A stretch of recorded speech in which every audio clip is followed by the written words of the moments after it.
సంవత్సరాల తరబడి ఎన్ని మందులు వాడినా మీ మోకాల నొప్పులు తగ్గట్లేదా? ప్రాణ పెయిన్ క్లినిక్ లో అత్యాధునిక చికిత్స. ప్రేక్షకులకి మీ రామచంద్రమూర్తి నమస్కారాలు. ఇవాళ ఈ వీడియోలో మనం ఇరాన్ ఇజ్రాయెల్ కొత్త యుద్ధము స్టార్ట్ అయింది. ఫస్ట్ ఇజ్రాయెల్ ఇరాన్ మీద డ్రోన్స్ దాడి చేసింది. దానికి ప్రతిగా ఇరాన్ ఇజ్రాయెల్ మీద దాడి చేసింది. ఇప్పుడు మళ్ళీ మొన్న 19వ తారీఖు తెల్లవారుజామున ఈ ఇజ్రాయెల్ ఇరాన్లో 9 టార్గెట్స్ మీద మిసైల్స్తో దాడి చేసింది అనేది కన్ఫర్మ్ అయింది. ఇప్పుడు ఈ యుద్ధం ఎటు వెళ్తుంది, ఎంత దూరం వెళ్తుంది, ఇది ఏంటి అనేది ఈ వీడియోలో మనం తెలుసుకుందాం. ఇరాన్లోని ఇస్ఫహాన్ నగరంలో ఉన్న ఎయిర్ బేస్ మీద ఈ డ్రోన్స్తో మిసైల్స్తో ఇజ్రాయెల్ దాడి చేసినట్టు తెలుస్తుంది. ఈ ఇస్ఫహాన్ నగరం శివార్లోనే ఇరాన్ న్యూక్లియర్ ప్లాంట్ కూడా ఉంది, కానీ దాని మీద అయితే దాడి చేయలేదు. అలాగే అమెరికా కానీ బ్రిటన్ కానీ ఫ్రాన్స్ వీళ్ళందరూ వద్దని హెచ్చరించిన, సంయమనం పాటించమని ఇజ్రాయెల్కి చెప్పినా కానీ ఈసారి ఇజ్రాయెల్ వినలేదు. వాళ్ళు ఎటు ఆల్రెడీ చెప్పారు దీనికి మేము రియాక్షన్ ఉంటుంది అని. కాకపోతే స్వల్ప డ్రోన్లు మాత్రమే ఇవి చేశారు. సో ఈ మిసైల్స్ కానీ డ్రోన్స్ కానీ ఎక్కువ సంఖ్యలో కాకుండా పరిమిత సంఖ్యలో చేశారు. అయితే ఇప్పుడు అసలు ఈ యుద్ధానికి ఇరాన్ ఎందుకు అసలు యాక్షన్లోకి వచ్చింది? ఇంతకుముందు లేని విధంగా ఇజ్రాయెల్ పాలస్తీనా దగ్గర ఉన్న విధ్వంసానికి ఇప్పుడు ఇరాన్ ఎందుకు చేస్తుంది అని చూసుకుంటే, ఇరాన్కి బ్యాకప్లో ఈ చైనా ఉంది. ఈ చైనా బాలిస్టిక్ మిసైల్స్ని సప్లై చేసింది అనేది మనకి తెలుస్తుంది. అదే ఈ యొక్క మేజర్గా జరుగుతుంది. ఎందుకంటే చైనా ఇరాన్లో $3,000 బిలియన్ వాళ్ళు ఇన్వెస్ట్ చేస్తున్నారు. అలాగే ఈ యొక్క చమురుని చౌకగా కూడా మనం తీసుకోవచ్చు, చైనా వాళ్ళు తీసుకుంటున్నారు. అందుకని ఏంటంటే ఈ యొక్క ఇరాన్ వ్యూహం వెనక చైనా ఉంది అనేది అర్థమవుతుంది.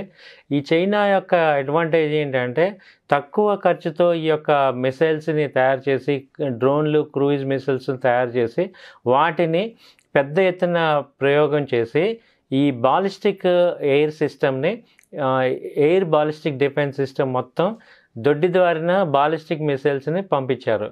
అవి ఈ యొక్క ఇజ్రాయెల్ యొక్క నవాటిమ్ బేస్ మీద వచ్చింది. అంటే మొన్న జరిగిన దాడిలో ఇరాన్ 300 డ్రోన్లు పంపించి at the same time 4 ballistic మిసైల్స్ని కూడా ఇరాన్ ప్రయోగించింది ఇజ్రాయెల్ మీద. ఆ ఇజ్రాయెల్ కూడా నవాటిమ్ బేస్ ఎయిర్ బేస్ మీద. దానిలో ఏంటంటే ఇజ్రాయెల్ యొక్క F-35 విమానాలు ఉన్నాయి. అలాగే దానిలో న్యూక్లియర్ బేస్ ఉంది. అలాగే ఎటువంటి డిఫెన్స్ సిస్టమ్ అక్కడ పెట్టలేదు.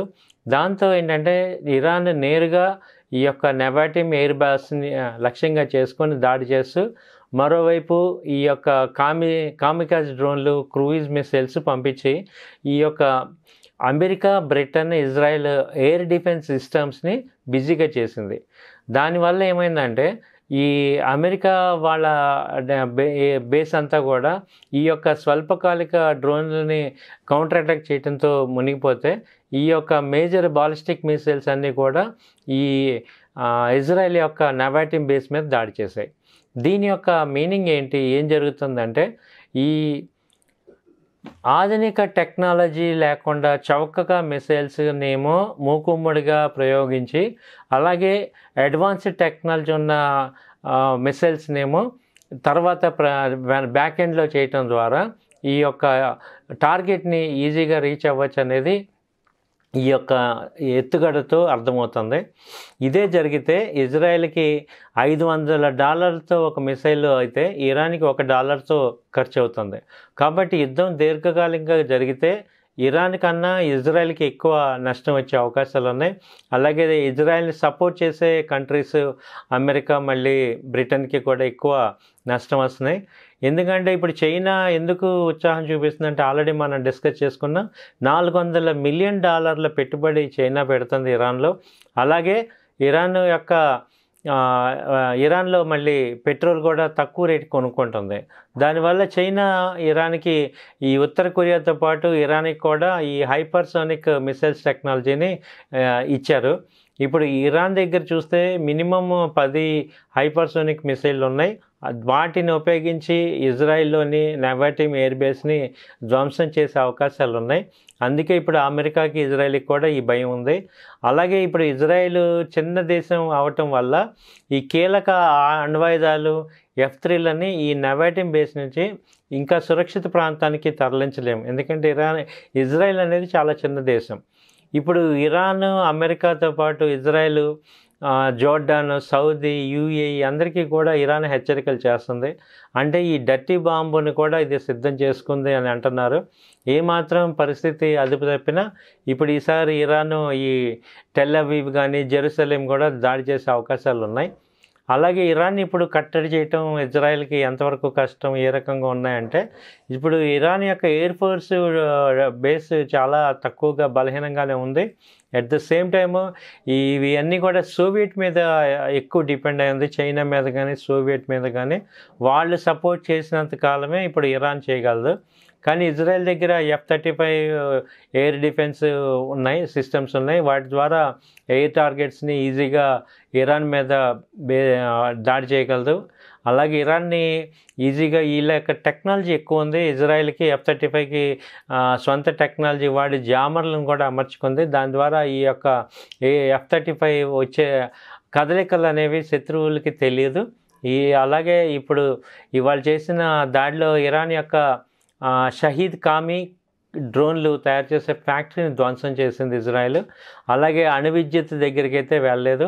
ఈ ప్రపంచం ఇప్పుడు ఈ యొక్క ఇజ్రాయెల్ ఎఫెక్ట్కి మళ్ళీ ఇరాన్ కూడా యుద్ధం స్టార్ట్ అయిందంటే ఇది ఒక రకమైన ప్రపంచం మొత్తానికి కూడా ఈ యుద్ధ వాతావరణం అనేది తీవ్రంగా ఇబ్బంది పెడుతుంది.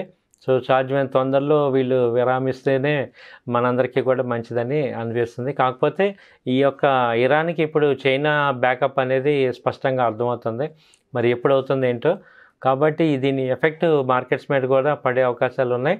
సో స్టాక్ మార్కెట్స్లో ఇన్వెస్ట్ చేసే వాళ్ళందరూ కూడా నెక్స్ట్ రాబోయే 10-15 రోజుల్లో ఈ యొక్క యుద్ధ వాతావరణాల మీద ఒడిదుడుకులు ఎక్కువగా ఉంటాయి.